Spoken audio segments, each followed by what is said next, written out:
Donc, je vais redémarrer un enregistrement et tenter de vous partager le document portant sur les caractéristiques des placements. Est-ce que vous le voyez à l'écran? Oui. Moi, je ne le vois pas. En fait, je le vois en plein écran, je ne le vois pas dans ma fenêtre Zoom. C'est un petit peu particulier. Moi, je le vois. OK, parfait. Alors, si vous le voyez, c'est bien, je vais me fier à vous. Ouais, moi aussi, je le vois de la colonne A aller jusqu'à la colonne I. Puis, OK. mais je ne C'est vois bon. pas les lignes à côté, par exemple. OK, Tu sais, le parfait. numéro des lignes. Là, OK, je vais réduire un petit peu. Est-ce que tu vois jusqu'à la colonne K? Oui. Oui. Parfait, Oui. OK.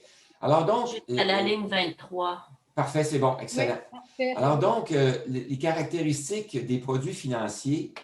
Alors, je voulais faire un petit retour là-dessus parce que c'est un sujet pour lequel, quand est venu le temps d'en parler au mois de janvier, c'est un sujet qui est déjà bien documenté sur Internet et je n'ai pas pris la peine de faire des présentations particulières sur l'ensemble des produits financiers.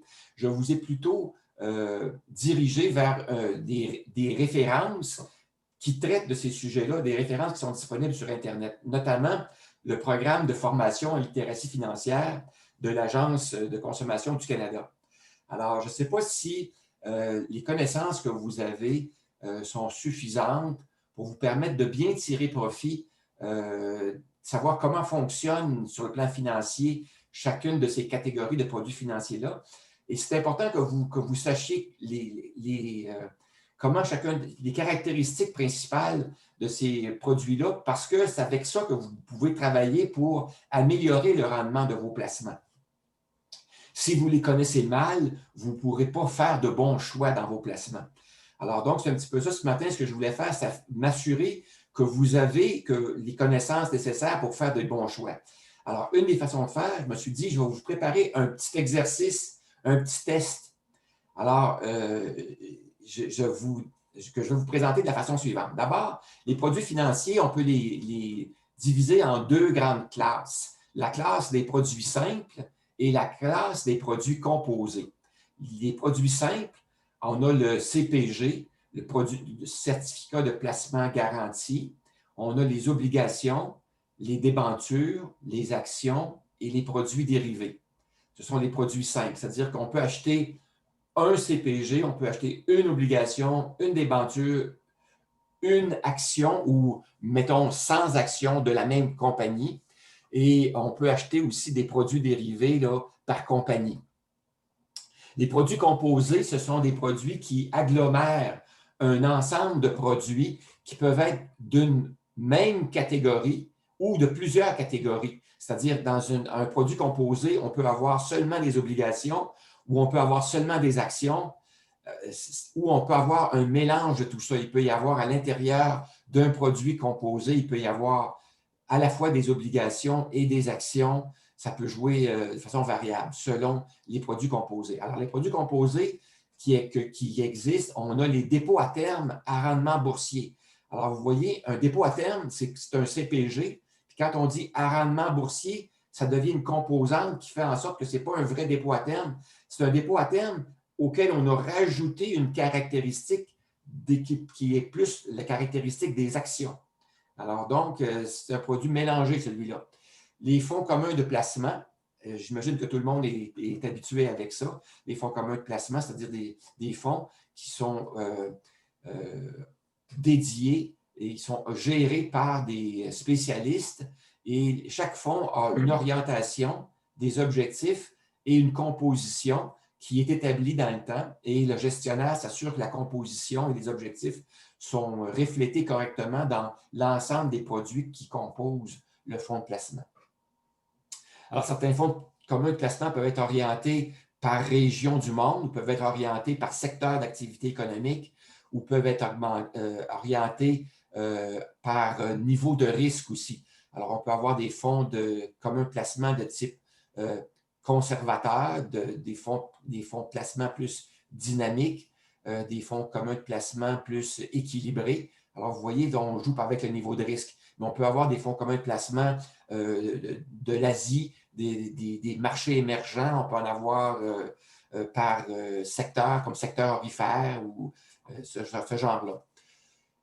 Les fonds négociés en bourse, c'est aussi un rassemblement de produits financiers.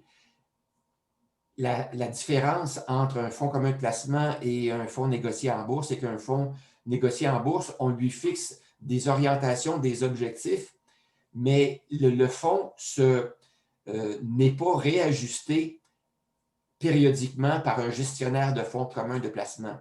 Il reste avec ses objectifs et la composition des produits qui sont inclus dans le fonds négocié en bourse sont toujours les mêmes avec les caractéristiques qui ont été choisies au point de départ.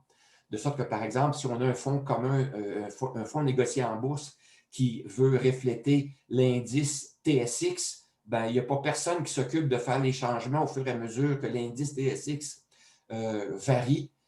C'est un logiciel, simplement, c'est par ordinateur que le fonds négocié en bourse qui reproduit l'indice TSX s'ajuste sur le fonds TSX, tout simplement. Alors donc, c'est un petit peu ça. Ce sont les caractéristiques. Est-ce qu'il y en a qui ont des... Est-ce qu'il y en a parmi vous qui aimeraient avoir plus de précision sur les distinctions entre les produits simples, les produits composés ou les catégories, par exemple, la différence entre obligations, débentures, actions, etc.? Un commentaire à faire, c'est que concernant les fonds communs de placement et les fonds négociés en bourse, il commence à apparaître de ces fonds-là dans les investissements durables, ce qu'il n'y avait pas habituellement, mais ça vient de commencer à apparaître à un moment donné. Tu peux avoir des fonds négociés en bourse qui vont investir seulement dans les actions de compagnies qui respectent des critères de développement durable.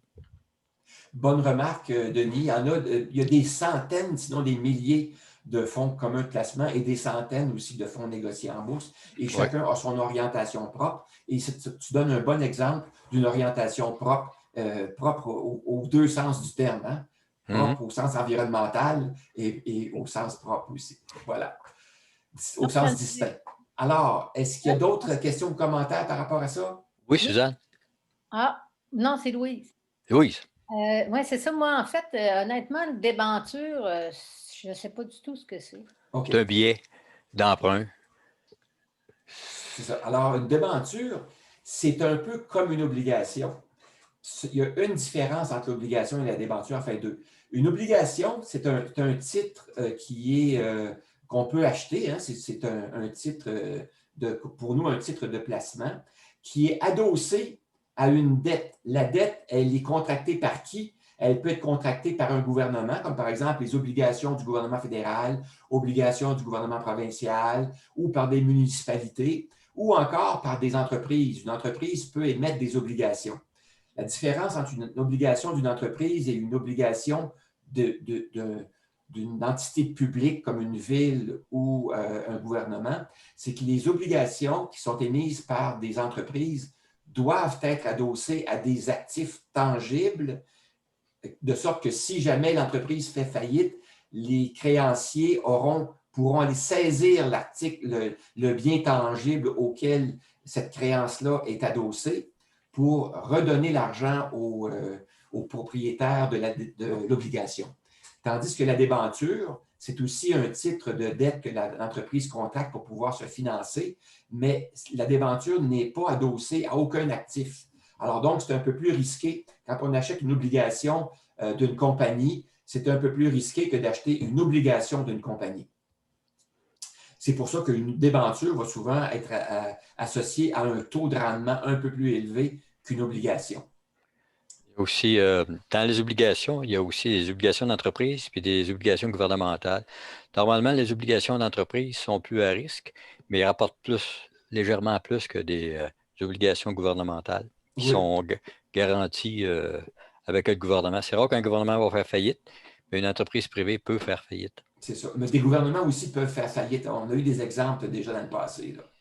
Et ça risque, on ne sait jamais, avec ce qui se produit, l'augmentation généralisée de la dette de tous les pays avec la pandémie. Peut-être qu'un jour, il y a une autorité centrale qui va décréter la faillite de tous les pays, puis on recommence à zéro. Moi, je n'y crois pas bien. Le FMI est là pour être capable de renflouer les gouvernements. Oui, c'est ça. Alors donc, est-ce qu'il y a d'autres questions ou... Les produits dérivés? Oui. Les produits dérivés, ce sont ce qu'on appelle, il y a des options d'achat, options de vente. Il y a aussi les prises de pension et les prises et les mises en pension. Alors, il y a des produits dérivés qui naissent à chaque année. Ce sont des produits je dirais, financiers créatifs. Alors, ces produits-là sont des produits qui sont beaucoup plus risqués que les actions, qui sont achetés à une fraction du coût des actions et qui ont pour but, ils peuvent avoir deux buts, soit de se prémunir d'une inversion des cours, ou ça peut être une façon aussi de gambler, d'essayer de faire un profit rapide en espérant une inversion des cours dans le futur, dans un futur rapproché. Alors, ce sont des produits pour gamblers. Moi, je les ai exclus de ma zone de confort, personnellement. Je n'achète pas de produits dérivés parce que je trouve que ce sont des produits qui ont des caractéristiques que je n'approuve pas sur le plan éthique. Bernard, Oui. j'aurais un commentaire à faire, moi, sur les options, entre autres, parce que Oui. c'est pas juste du gambling qui se fait là-dessus. Si on prend ceux qui sont dans l'agriculture, vont s'acheter des options à titre de police d'assurance pour leur récolte. Oui. Alors, c'est pas vraiment du gambling qu'ils font. C'est comme s'ils se payaient une assurance, dire qu'ils sont sûrs de le vendre à tel prix, puis à tel prix. Ils sont pas riches, mais au moins, ils sont pas en bas du cost. C'est ça. C'est la deuxième vocation. Hein. C'est soit une assurance, soit du gambling, un ou l'autre. Oui. De En façon fait, générale, pour des investir produits à effet de levier. Ouais, pour investir dans un produit dérivé, il faut être assez connaissant, merci. Oui, tout à C'est-à-dire, fait. ça demande. Je ne conseillerais pas ça à une personne qui commence à investir dans ces produits-là. Ça peut venir à la longue, là, mais juste ce sujet-là, c'est un sujet par lui-même qui demande de savoir ce qu'on fait. Tout à fait. En fait, moi, j'en aurais une question, Bernard, par rapport à ça, parce que tu demandais là, si on avait intérêt à avoir de plus amples informations. Tu nous avais, en entrée de jeu, tu nous as parlé là, justement de ce que de la formation là, qui était donnée. Et bon, peut-être que là-dessus, moi, je me rappelle d'avoir pris une note l'hiver dernier quand on a fait ça. Là.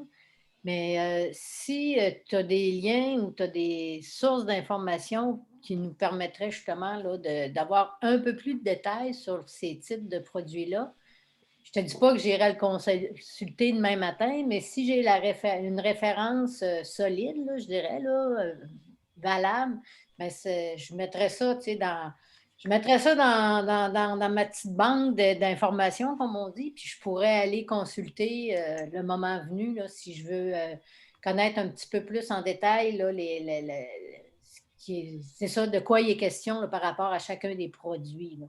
Je ne sais pas si tu aurais quelque chose ou s'il y aurait quelqu'un d'autre comme Denis ou Jean. Ouais, j'ai un conseil à te donner, c'est si par exemple tu es cliente de Desjardins, Desjardins a ces types de fonds semblables-là, puis tu peux trouver la description de chacun de ces fonds-là avec les risques, les avantages, les inconvénients, où ils sont situés. Il y a beaucoup d'informations dans ces prospectus-là aussi.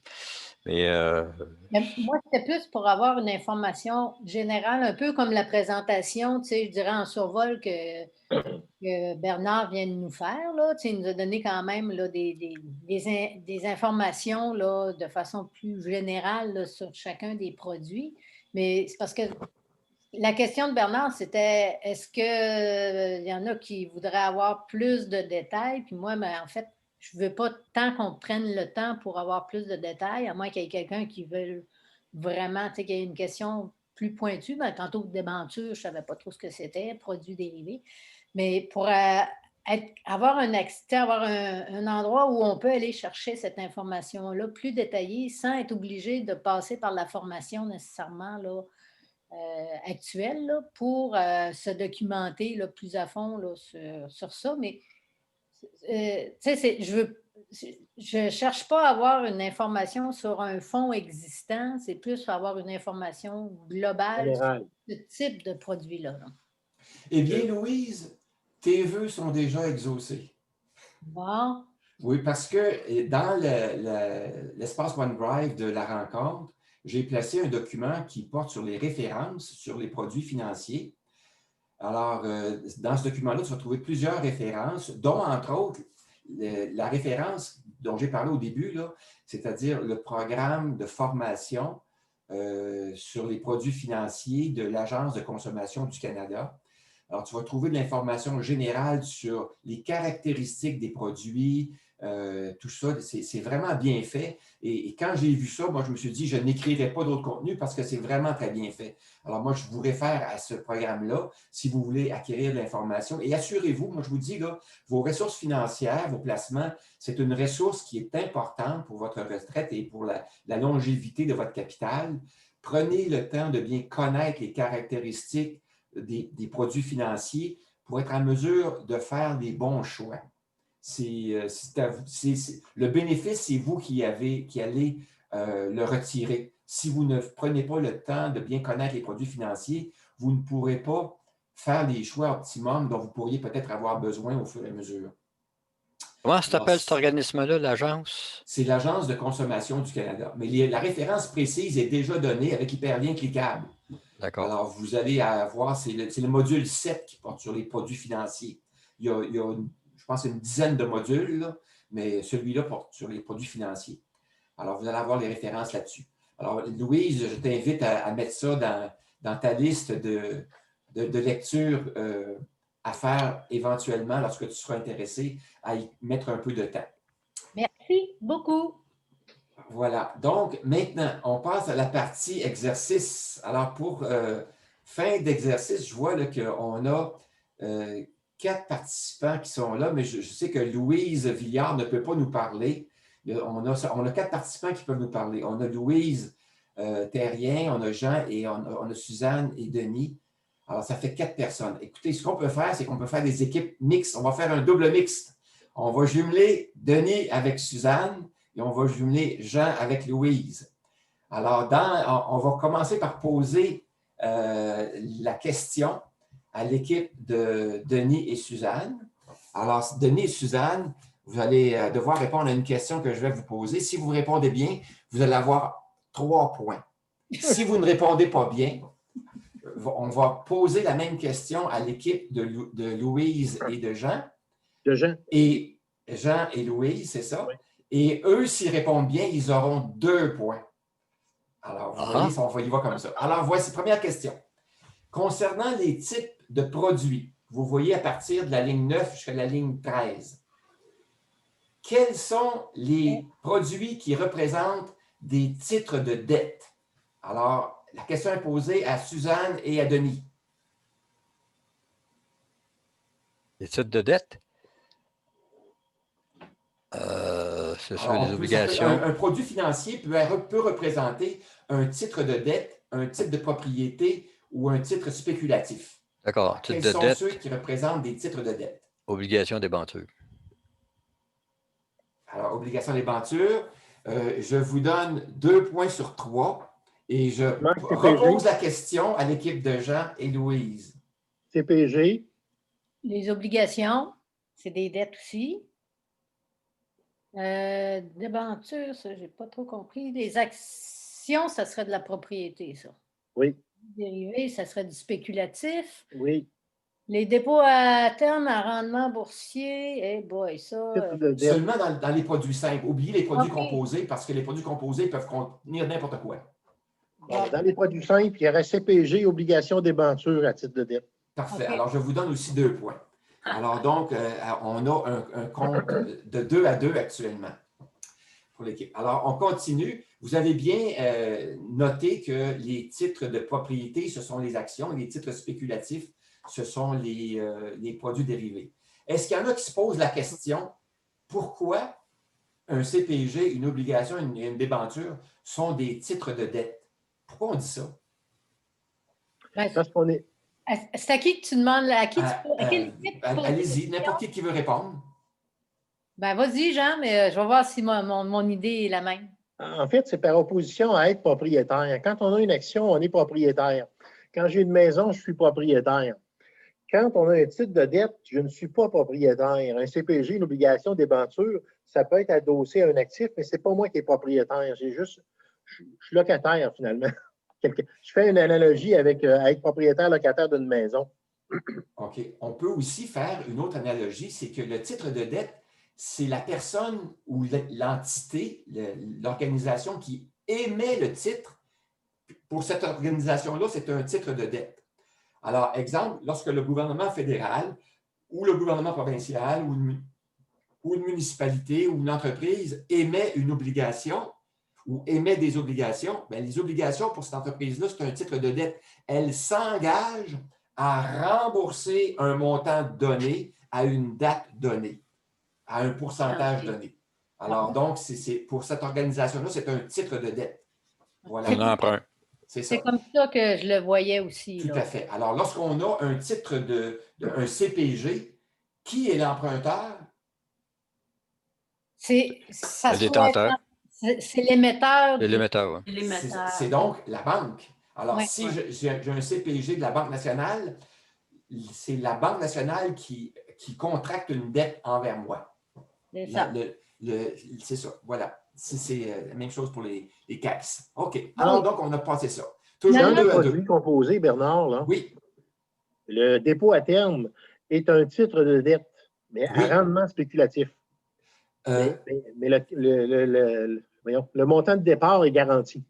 et non seulement le montant de départ est garanti, mais le rendement aussi est garanti. Les épargnes, les dépôts à terme, en tout cas ceux que je connais, moi que j'ai pris chez Desjardins déjà dans le passé, on me garantissait un taux d'intérêt qui était fixé au départ. Dépôt Ouais. à terme sur 5 ans au taux de rendement de 2 ou 3 composé annuellement. Et je parlais Et- aussi du dépôt à terme à rendement boursier. Oui, Dans les dans les produits composés. C'est un titre de dette, ça aussi. Oui, mais moi je l'ai mis dans les produits composés parce que Il est à rendement spéculatif. il a des caractéristiques de 2 sortes de produits différents. Alors, c'est pour ça que je l'ai mis là-dedans. Et pour clarifier les choses, toi, tu as raison, tu connais la chose, là. C'est effectivement un titre de dette qui a aussi une composante risquée, une caractéristique des produits dérivés, si tu veux, ou des actions, pour promettre un rendement qui va être variable. Donc, c'est un produit qui est composé, un produit qui est hybride, je dirais. Oui, ben moi, c'est comme ça aussi un peu, parce que quand tu parles du dépôt à terme à rendement boursier, si on regarde le CPG, ça se trouve à être un dépôt à terme, mais qui peut être avec un rendement fixe garanti, alors que ton dépôt à terme à rendement boursier, un peu pour reprendre ce que j'en dis, c'est que ton capital de départ, lui, il est garanti, mais le rendement que tu vas faire sur ce capital-là, lui, il peut être variable. C'est lui qui serait dans la bulle spéculative, disons. Est-ce que ma compréhension est bonne? Oui, oui. Moi, ce que j'aimerais juste dire, c'est que les dépôts à terme, c'est une sorte de produit. Et plus tard, des années plus tard, on a inventé le dépôt à terme à rendement boursier. Alors donc, on a pris un produit qui était simple et on lui a rajouté une caractéristique. Alors moi, je me souviens, dans les années 80 à peu près, ou 70, j'ai acheté des dépôts à terme. Mais ça n'existait pas à l'époque des dépôts à terme à rendement boursier. Aujourd'hui, vous pouvez acheter des dépôts à terme encore, ça existe. Mais on a rajouté une autre sorte de produit qu'on appelle un dépôt à terme à rendement boursier, qui lui est un produit composé ou hybride, qui a les caractéristiques que tu as mentionnées, Louise et Jean aussi, tu as mentionné les mêmes choses. Mais lorsque vous parlez là, du certificat de placement garanti, là, c'est pas ça un dépôt à terme? Oui, c'est un dépôt à terme. oui, D'accord, CPG, oui. d'accord. OK, Le parfait. terme CPG est utilisé par les caisses populaires, mais le terme générique, c'est un dépôt à terme. Parfait, c'est beau. OK, alors on y va maintenant dans le type de sécurité. Alors, la prochaine question aux équipes va être posée à l'équipe de Louise et Jean. Alors, vous devez m'indiquer, parmi les types de produits simples, quels sont les produits dont le rendement est garanti? Bon, j'irais, moi, vers les CPG puis les obligations. Puis si j'ai bien compris, débenture dans la mesure où il n'y a pas de faillite de l'entreprise qui te l'a passé, ça serait aussi avec un rendement qui serait garanti. Tandis que pour les actions et les produits dérivés, moi, je verrais ça plutôt avec des rendements qui ne le sont pas, là. Moi, je suis la réponse, la même réponse aussi, parce que les débentures, c'est pas garanti. Le capital n'est pas garanti, mais dans la mesure où la compagnie tient, ben oui, c'est un rendement garanti, là. Alors, je vous donne 3 points pour l'équipe. Ah, bien, Mais- Jean, bravo! Maintenant, Oui, on Pour s'en va l'équipe- à profit. pour l'équipe de Denis et Suzanne, quels sont parmi les produits simples les produits qui ont un capital garanti? Le CPG, l'obligation, et puis le dépôt à terme à rendement boursier. Ah, là, on est dans les produits composés. Bon. Fait que capital garanti, je dirais CPG, obligation. Denis, tu n'ajoutes rien? Et Jean? Non, mais c'est Non, non, l'équipe de c'est Denis et Denis, Suzanne, là. Oui, oui, excusez-moi. Denis, on ne t'entend pas. Peut-être que ton microphone est fermé. On dirait qu'on l'a perdu complètement. Oui, là, ton microphone est fermé. Là, il est ouvert. C'est bon. On ne t'entend pas, Denis. Denis, son microphone est fermé. Ben, moi, je le vois ouvert. Là, Moi aussi, je le vois ouvert, là. Ah, il est allé chercher un café. Là, Mais moi, que je ça vois sa a l'air. caméra. Oui, là, ça sort. On t'entend, là. Ah bon, qu'est-ce que j'ai un petit piton sur le bord là, que j'avais appuyé dessus. OK. Ce que j'allais dire, c'est que en temps normal, il y a le capital est garanti, mais on n'est pas protégé contre les faillites. On parle de quoi? Les obligations, par exemple, les débentures, là, on a OK. dit tantôt que le capital était garanti. Pas tout le temps. Parce que ça dépend si on a des créanciers comment Solide. dire, quand une compagnie fait faillite, elle paye les créanciers qui sont les premiers sur la liste. OK? Les détenteurs d'obligations ne sont pas les premiers sur la liste. Ah, OK. Donc, les débentures non plus. Les CPG, c'est peut-être, ça c'est les banques, ça ne me fait pas trop peur, là. Mais le seul cas où les obligations et les débentures, on peut perdre de l'argent, c'est surtout pour les obligations corporatives ou les débentures corporatives, c'est quand ils font faillite. Moi, Alors, j'aurais moi- quelque chose à ajouter. Oui. C'est que même le CPG n'est pas garanti. Là, ce que je veux dire, si je prends un CPG de 200 000 à ma caisse du coin, puis qu'elle fait faillite, ce qui est presque incertain, là, comme dirait Denis, bien, il y a juste 100 000 qui est garanti. Tu sais, Ouais. en fait, là, ces capitaux-là sont garantis dans la mesure où les entreprises ne font pas faillite, pour revenir à Denis, mais ça inclut le CPG. Oui, je pense que tu as raison parce qu'il y a des dépôts garantis par la Société de je ne sais pas trop quoi des dépôts du Canada. Là, L'assurance dépôt. C'est jusqu'à l'assurance 100 000 dépôt. au maximum. Oui. C'est ça. C'est 100 000 par institution financière. Exact. Alors, le cas que Jean soulignait, quelqu'un qui a 200 000 à placer en CPG qui veut s'assurer d'avoir l'assurance dépôt, à ce moment-là, il faudrait qu'il choisisse 2 institutions différentes dans lesquelles il placerait 100 000 à chaque endroit. Voilà. Oui. Alors donc, moi, je vais donner pour fin de Un beau la problème. continuité, je vais donner 3 points à l'équipe de Suzanne et Denis. On est Yeah. maintenant rendu à 5-5. Oh. Alors, là, est-ce qu'on va à une pause commerciale? Non, pas tout de suite. On va. Finis ton questionnaire. Là. Hey, c'est pas on est- District 31, ça, là, pour avoir une commerciale quasiment à tous les 5 secondes. C'est On bon. est Alors, fébrile. prochain tableau, on va parler des types de revenus. Alors, pour l'équipe on est rendu à l'équipe de Suzanne et Denis. J'aimerais que vous m'indiquiez quels sont, parmi les produits simples, les produits qui ont un rendement fixe. Oh, même non, c'est trop facile, c'est trop facile. Un revenu variable. Un revenu. Tous les genres de revenus? Variable. Les revenus variables qui OK. vont procurer aux détenteurs un revenu variable, c'est-à-dire un revenu qui va être connu lors de la vente, tandis que le revenu fixe lui est connu lors de l'achat. Oh, si on va à la fin de l'échéance des obligations, c'est le revenu n'est pas variable. Tu veux ceux qui sont variables? Oui, quels sont les produits, parmi la liste des 5 produits 5, quels Ouais. sont ceux qui ont comme caractéristique de procurer un revenu variable? Les actions. Les actions, les produits dérivés. Voilà, voilà. Alors, vous avez 3 points. Maintenant, à l'équipe de Louise et Jean, quels sont les produits qui vont procurer un revenu fixe qui est connu lors de l'achat?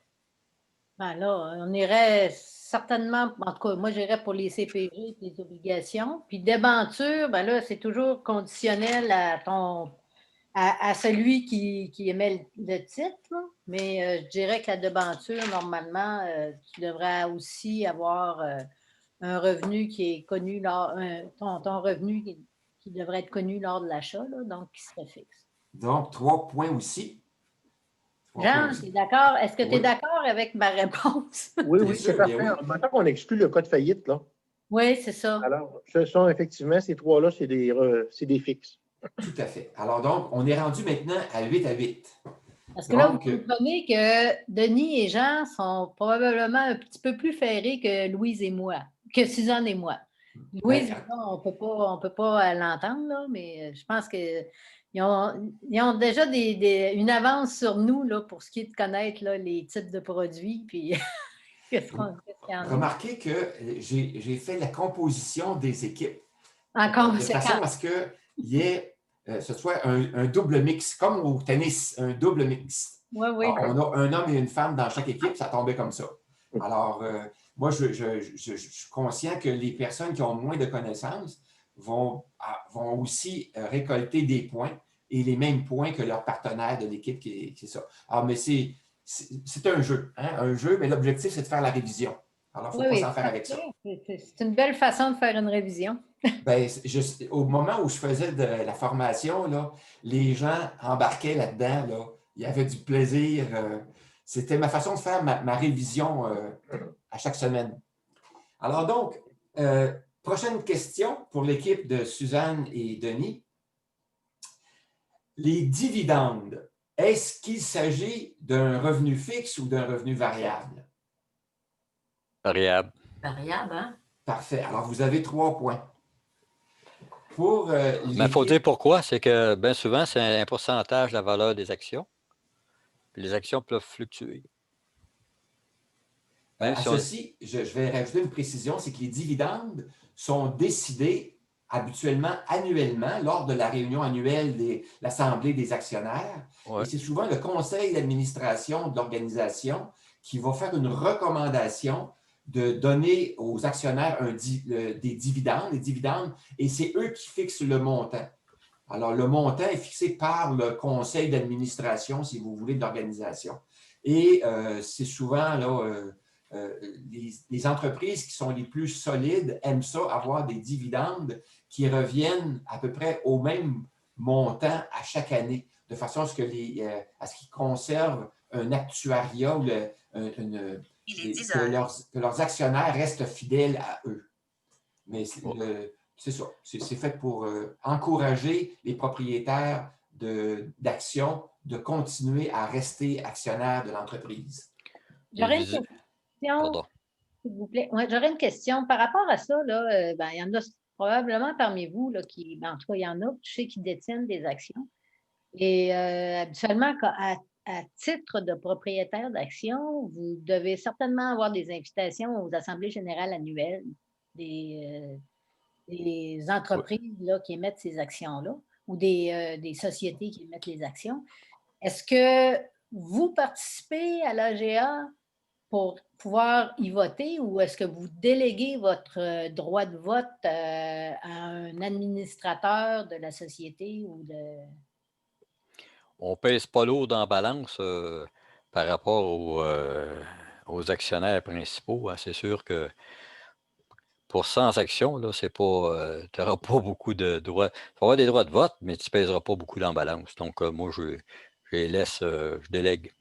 Ah, d'accord. Moi, la plupart du temps, je ne m'occupe pas de ça. Sauf si le sujet du vote peut être crucial, des fois, ou litigieux. Là, je vais déléguer. Je vais faire comme Denis, je vais envoyer ma délégation, mais sinon, je n'envoie rien. OK. Je procède de la même façon, moi aussi. S'il n'y a pas de questions, spécifique, je n'en vois rien parce que, comme disait Denis, notre poids n'est pas assez important dans la balance. Là. Quand il y a des millions et des millions d'actions d'émises, quand on en possède 100 ou 200, là, ça ne vaut pas grand-chose. OK. Et aussi, c'est qu'en général, les actionnaires les plus importants s'organisent entre eux pour savoir s'il y a des questions litigieuses et les traiter entre eux avant d'arriver à la réunion, de sorte qu'arriver à la réunion, la décision est déjà comme pré-prise, si vous voulez. C'est comme juste une formalité. La réunion n'est souvent qu'une formalité pour traiter les questions qui sont un peu plus litigieuses ou chatouilleuses. À ce propos, on peut s'attendre facilement à un pourcentage de dividendes, dépendant des compagnies, de 2 à 7 de cet incite. Même des fois, ça frôle le 8. C'est intéressant à voir. Puis, moi, j'aime bien cette catégorie-là, des compagnies qui versent des dividendes. Parce que, première des choses, les rendements qu'on a ailleurs sont plutôt maigres.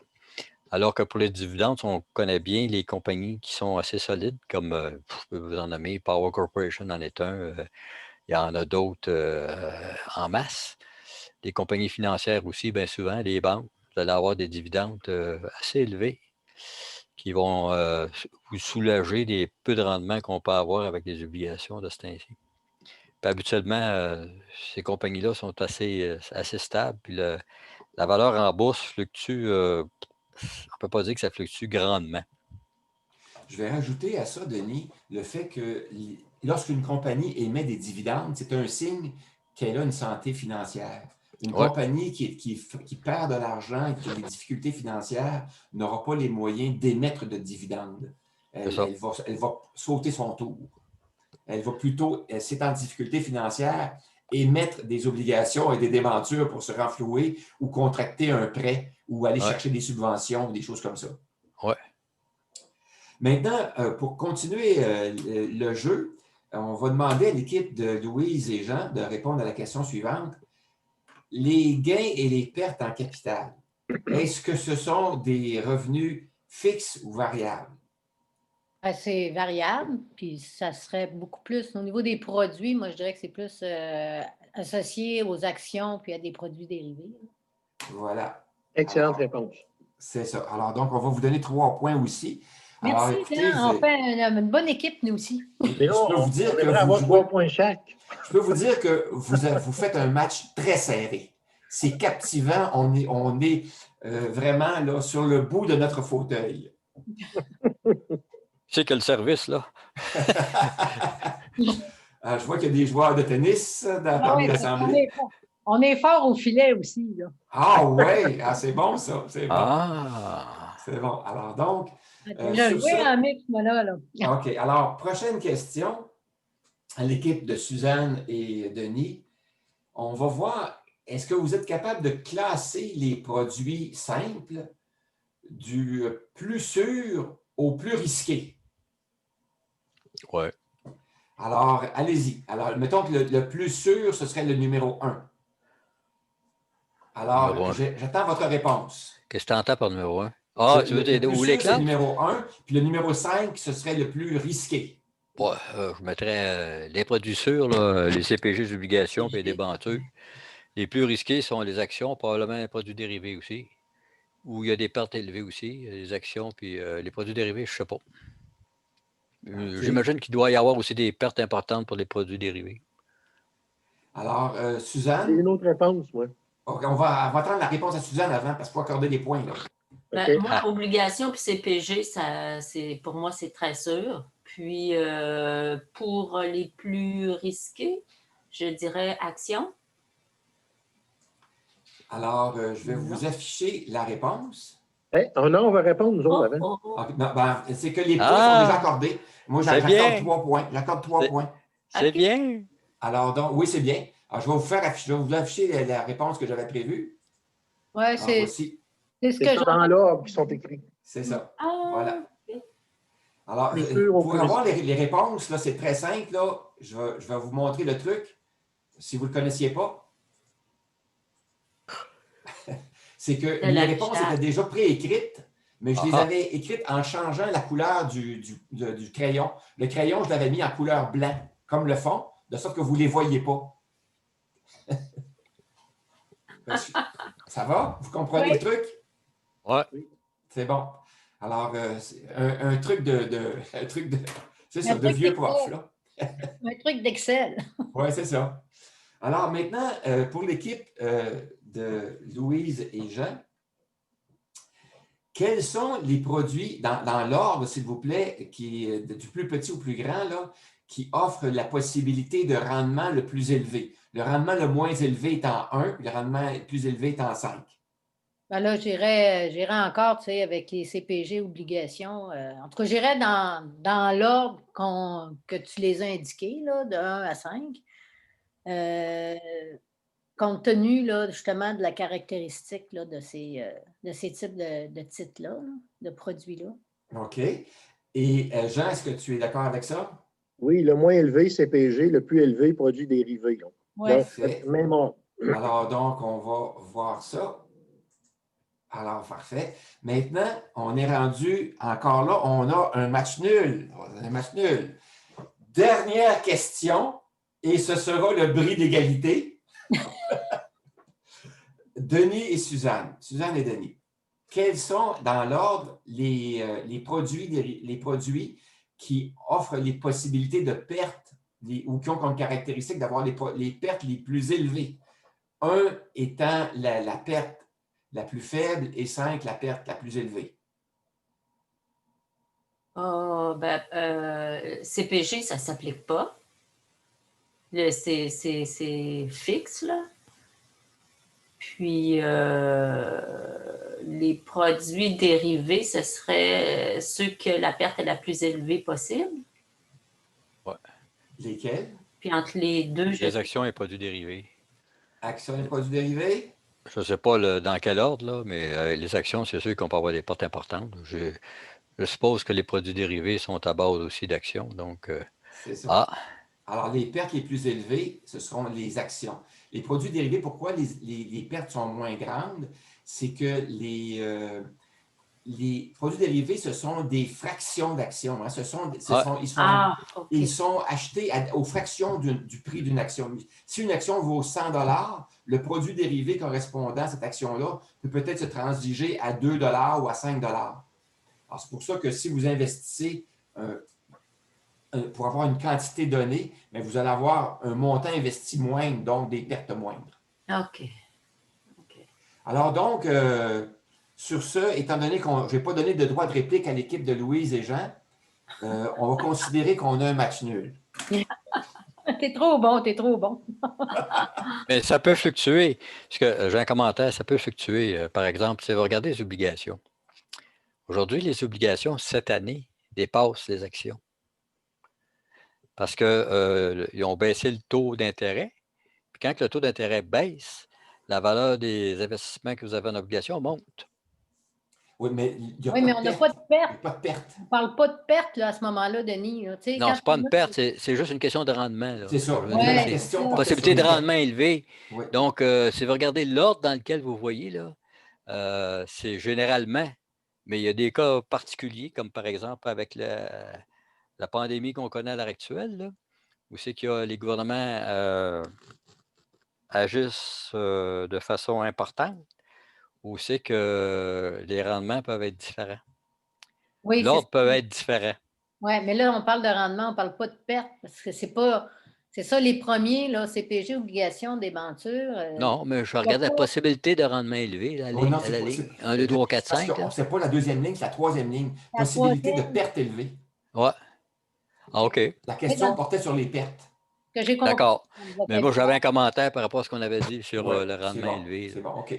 Alors donc, on est obligé de déclarer un match nul. Alors, écoutez, les deux, vous allez vous rendre probablement là, jusqu'aux éliminatoires qui auront peut-être lieu à compter de la semaine prochaine. La suite, la semaine prochaine. Félicitations aux équipes. J'aurais un commentaire à faire. Oui, vas-y. Ben, on peut arrêter l'enregistrement, ça ne concerne pas ça. OK, parfait. Donc, j'arrête l'enregistrement, bouge pas. Je vais arrêter ça, je vais arrêter l'enregistrement.